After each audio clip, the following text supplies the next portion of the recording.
Opa, tudo bem? Sou Leandro Maia, palestrante, graduado em Ciências Sociais pela UFRJ. E antes de começar realmente o assunto desse vídeo, vou te pedir para você se inscrever no canal, ativar o sininho das notificações, caso você não tenha feito ainda. E aproveita, para você não se esquecer, deixa o seu like, sua curtida no vídeo. E após o vídeo, deixe seu comentário.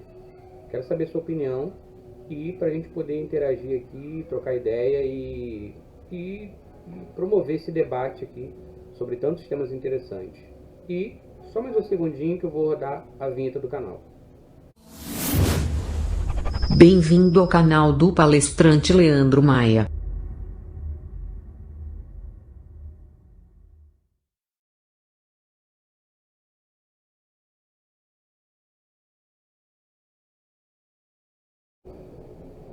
Bom, esse tema desse vídeo, pretendo que seja curto, é um tema da atualidade, violência.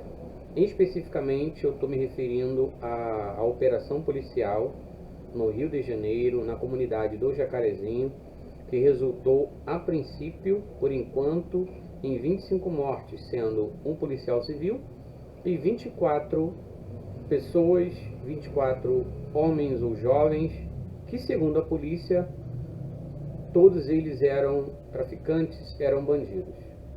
Embora a polícia não tenha apresentado as fotos, dado os nomes e demonstrado que eles eram procurados, que tinham mandado, que já tinham passagem, etc. e tal.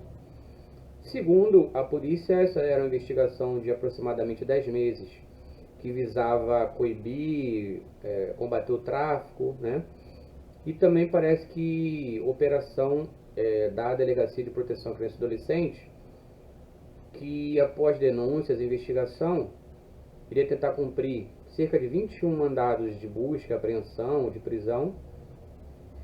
Parece que a polícia só cumpriu 3 e outros 3 que seriam procurados foram mortos. Ou seja, os outros 21 mortos da comunidade não seriam alvos dessas buscas e apreensões e prisões. E não quero me colocar de lado nenhum. O lado da comunidade, do Jacarezinho, o lado de boa parte da sociedade é que foi uma chacina, que foi um absurdo, condenado por instituições internacionais, de direitos humanos inclusive, e segundo as forças de polícia e até mesmo o governador do estado do Rio de Janeiro, vem defendendo que a operação foi correta e que só tinha bandido criminoso que reagiram à ação da polícia e por isso foram mortos. Mas uma coisa bem básica, é muito difícil, não tenho informações de algum caso parecido, onde você tem mais mortos do que feridos e do que presos. O normal é que você tenha prisões, eventualmente feridos e alguns mortos. Sim, faz parte da violência, né, de quem está nesse confronto.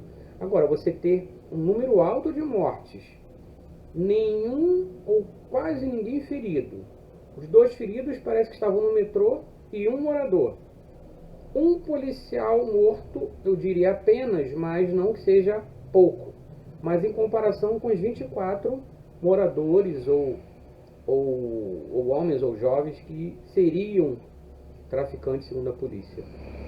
Então assim, eu sempre, há muito tempo que eu penso em tocar nesse tipo de assunto, ainda vou fazer um vídeo detalhado com matérias estatísticas e estudos e tudo mais, para que a gente seja justo. Já tive amigos policiais, tenho, considero, respeito a instituição, sei que pessoas honestas e desonestas estão em todos os espaços da sociedade, inclusive na polícia, mas não somente na polícia. Aí tem aquele discurso, né, de parte da sociedade que defende que bandido bom seja bandido morto e que ironiza dizendo que quando acontece uma operação dessa ou quando morre, eles são vítimas da sociedade. Não é por aí. É um assunto bem complexo, um tema bem complexo. Eu tenho um vídeo no meu canal que trata sobre isso. Em muitos dos casos de delinquência juvenil e envolvimento do adolescente e do jovem com a criminalidade, com o crime organizado, por exemplo, tem origem na família, na base familiar, na estrutura familiar ou na desestrutura familiar. Quando são famílias disfuncionais, com problemas diversos de alcoolismo, dependência química de outras drogas, violência, abuso sexual, até estupro, exploração, cárcere privado e por aí mais. E por aí vai. Famílias desestruturadas, muitas delas sem o pai presente, por várias razões, dentre elas, às vezes a morte, desde que seria o pai destes jovens.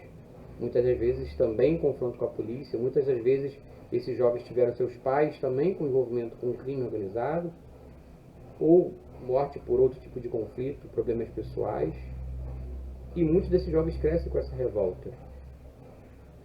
E existem estudos, pesquisas, documentários que falam sobre toda essa questão do envolvimento dos jovens no crime organizado. E eu estudei, pesquisei um pouco sobre o assunto. E a juventude já tem por natureza uma questão química cerebral, uma questão hormonal, biológica, de uma fase de crescimento, de conflitos emocionais, de o corpo se desenvolvendo.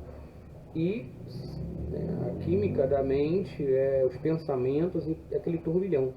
E justamente nessa idade, onde a pessoa está mais vulnerável em todos os aspectos, ela vive muitas vezes o conflito familiar, sem apoio, sem assistência, e muitas das vezes acaba ingressando no uso, no experimento de alguma bebida, de alguma droga, se torna às vezes dependente, comete um pequeno furto, vive violência dentro de casa e acaba reproduzindo essa violência. E o que acontece? E justamente nessa fase mais vulnerável, onde o cérebro está em formação, ela tem acesso, ela experimenta e passa a utilizar cigarro, álcool e outras drogas, e isso tem um efeito devastador no cérebro.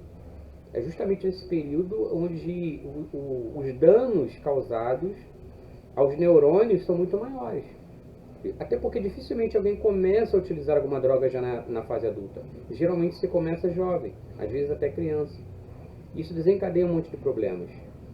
E muitas vezes você percebe que o jovem, depois dessa fase de rebeldia e comportamentos não tão comuns e aceitáveis para os adultos, a pessoa, após a certa maturidade, por volta dos 30 anos, até porque há também estudos científicos que defendem que uma pessoa atinge realmente a idade adulta, deixa de ser adolescente de fato por volta dos 30. E eu concordo com isso. Ou seja, muitas das vezes a pessoa após a maturidade, ela deixa muitas das práticas que tinha na adolescência, na juventude, como eu mesmo já tive atitudes, comportamentos, envolvimento, ligação e relacionamento com pessoas que depois da maturidade eu pensava, jamais eu iria novamente, repetiria hoje esse tipo de comportamento, de envolvimento, ou de relacionamento, ou de hábitos, enfim, de costumes. Porque você amadurece, você já tem mais cuidado com a vida, quer preservar a sua vida, não quer se arriscar tanto. E já o jovem é muito mais destemido e tudo mais. São várias questões envolvidas. Mas nessa questão da operação policial, que eu costumo sempre fazer essa abordagem mais ampla, dificilmente você vai ver a instituição admitindo erros. Isso é corporativismo. Dificilmente a corporação vai admitir, realmente houve uma falha, um erro humano, houve uma precipitação, muito raro. Assim como eu também reconheço que dificilmente você vai ouvir o relato de pessoas de uma comunidade que sofre com esse tipo de violência, relatando que realmente aqui há tráfico, ou denunciando o tráfico, porque há uma opressão, há um medo, há um domínio ali, e as pessoas acabam sendo escravizadas por todo esse sistema. Mas quando é o Estado que é o agressor, o invasor, aquele que desrespeita os direitos, aí sim, até porque há uma força, uma ordem, até mesmo do crime organizado local, para que a comunidade vá para a rua se manifestar contra o Estado, óbvio. Dificilmente você vai ver o oposto, a polícia admitindo o erro e a comunidade admitindo, não, a polícia agiu corretamente, eram todos bandidos e aqui tem tráfico, porque a vida deles está em risco. Temos que ser inteligentes para entender que dependendo de onde você está, em que situação você vive, o seu discurso, a narrativa e a sua realidade vai ser outra. Você não vai poder defender realmente o que você acredita e falar realmente da verdade que você sabe, porque você está num contexto de risco de vida. Então é muito delicado isso, é muito delicado. Então eu já suspeitei de imediato dessa operação pelo número de mortes. A polícia não apresentou nomes e fotos, como é comum acontecer, e eu já desconfiei. E a minha tese, minha teoria, que eu não posso afirmar porque eu não tenho provas, é de que a operação talvez não tivesse a intenção de matar, ou de aniquilar, ou de neutralizar, como a polícia fala, mas que devido à reação, ela teve devido à reação dos bandidos, a polícia também teve que agir de forma mais agressiva, vamos colocar assim. Mas para mim, essa operação desastrosa e tão mortal realmente se desencadeou a partir do momento em que o policial foi morto. Talvez a operação não tivesse desfecho, mas a partir do momento que um policial foi morto, de imediato, ao desembarcar do veículo blindado da polícia, sabemos que existe isso. A polícia talvez ali, todo o planejamento que teria de apenas prisões e apenas executar as buscas e apreensões e cumprir os mandatos que deveria ter, ela acabou tendo uma reação meio que de vingança, para lavar a honra do colega morto e lavar a honra da instituição e mostrar força diante do tráfico e da comunidade. Não vamos deixar por isso mesmo, um colega nosso foi morto, vamos partir para cima. E aí naquela hora vai se investigar se tem culpa, se tem passagem, é muito complicado. Eu entendo o lado do policial que vive na base do estresse, com pouca condição de trabalho, com salário baixo, desvalorizado, problemas às vezes psicológicos ou até psiquiátricos, mas nada justifica o desvio de conduta, uma ação criminosa, um comportamento criminoso e ilegal contra a vida humana principalmente. Então assim, eu estou em defesa da vida, eu sou um defensor de direitos humanos, eu tenho um curso pela Defensoria Pública do Estado do Rio de Janeiro, chamado Defensores da Paz, que me capacitou numa formação básica em direitos humanos. E isso também me habilita, vamos colocar assim, pelo conteúdo que eu aprendi ali, a ser um mediador de conflito. Eu, se tivesse realmente condições, nessa situação de conflito, eu teria coragem de chegar num lugar desse, eu vim aqui para tentar, deixa eu falar com o líder de vocês, poxa, vamos tentar evitar que a população local sofra as consequências.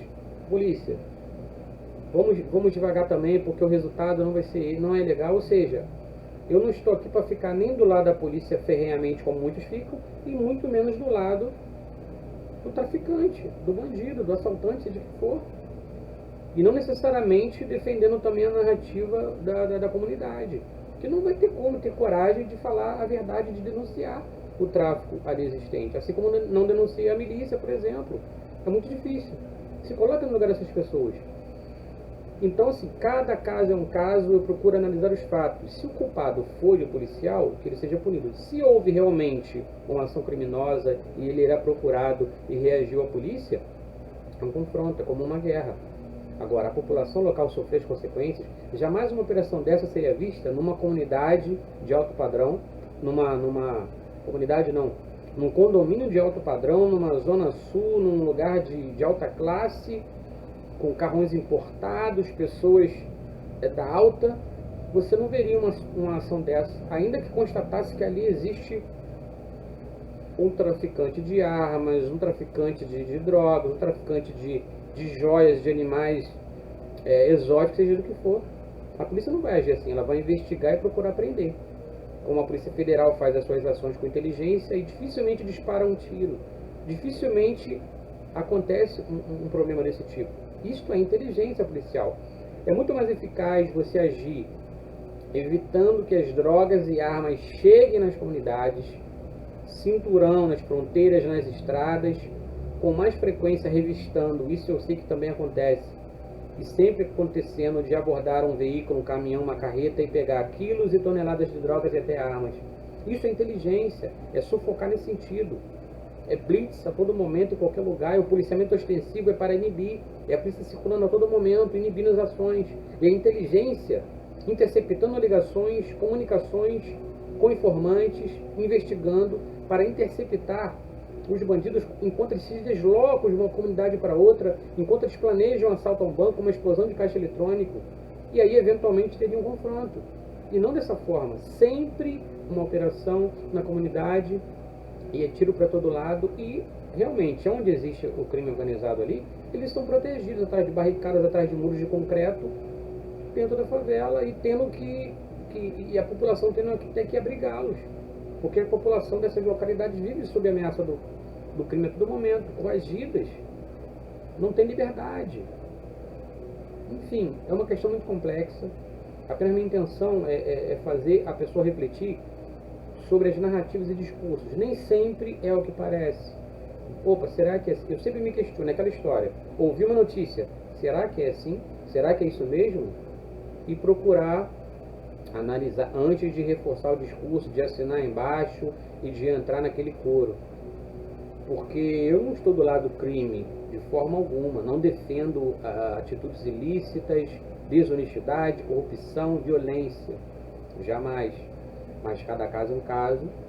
E mais uma vez aqui reforçando, o Estado tem o seu papel, obrigações e responsabilidades, desde a atenção básica da saúde, a educação básica, uma segurança pública sim, mas tem que oferecer lazer, esporte para as populações, tem que ter o mínimo, saneamento básico e tudo mais. E as famílias, infelizmente, muitas das vezes não têm condições de estrutura econômica, social, emocional para fazer o seu papel, que é de cuidar das crianças, proteger as crianças, educar os jovens, orientar até que eles entrem numa fase adulta e possam ser responsáveis pelos seus atos e tenham maturidade para assumir suas escolhas e riscos. Mas quando as famílias são desestruturadas, não tem o apoio do Estado na atenção básica de saúde, na educação básica, e não tem uma segurança pública eficiente, com policiais bem remunerados, bem treinados, bem capacitados, e onde se realmente coíbe e se pune o desvio de conduta de forma exemplar, a gente nunca vai ter solução. Vai ser o chamado enxuga-gelo, mata 10, surge 11. Mata 24, surge 30. Porque quem está nesse mundo do crime, dificilmente vai abandoná-lo por medo, porque eu vou morrer a qualquer momento. Porque ali há uma adrenalina. Às vezes a droga também age. E como eu já disse, os motivos emocionais que fazem com que muitos desses jovens, por revoltas, por rebeldia, por problemas familiares diversos, não fazem simplesmente uma escolha, eu acho que é melhor ser bandido, terrorista, traficante e matar pessoas. Não. Grande parte deles tem sua mãe em casa, mas não é uma coisa, sabe, tão racional e tão lógica como muitos pensam. Porque eu já fui jovem, inconsequente, já fui um pouco abusado, um pouco ousado, já arrisquei minha vida no trânsito, com comportamentos, com falas, com atitudes também. Já afrontei ou desrespeitei também a lei, a ordem, as normas, né, civilizadas, porque eu já fui jovem, já fui rebelde, já fui revoltado, entendeu? Então assim, vamos ter cuidado com o pré-julgamento e vamos ter cuidado com o discurso de ódio e vamos ter cuidado com ficar de um lado ou de outro sem ouvir as duas partes. Então eu vou encerrar por aqui para não me estender muito. Já estou estourando o limite que eu pretendo que seja ideal dos meus vídeos. E reforço, deixa seu like, se inscreve no canal, ativa o sininho das notificações, compartilha esse vídeo. Se você discorda plenamente, comenta com respeito. Eu estou aqui para ouvir, para debater, agora jamais entrar na agressão, na ofensa e no desrespeito. Isso jamais. Então é isso, agradeço por sua atenção. Na descrição do vídeo eu sempre vou procurar deixar links, referências, textos, tudo que possa ajudar na compreensão e nos argumentos, né, a questão do vídeo. E no primeiro comentário fixado abaixo da descrição, eu sempre vou deixar meus dados bancários para transferência, depósito, meu Pix e o site do Apoia-se do Padrim, para que você, se puder e desejar colaborar com o canal, para que eu melhore o conteúdo, a qualidade técnica e até possa me manter cada vez mais nesse trabalho, me dedicando cada vez mais para criar um conteúdo de qualidade, para que eu possa me manter em atividade.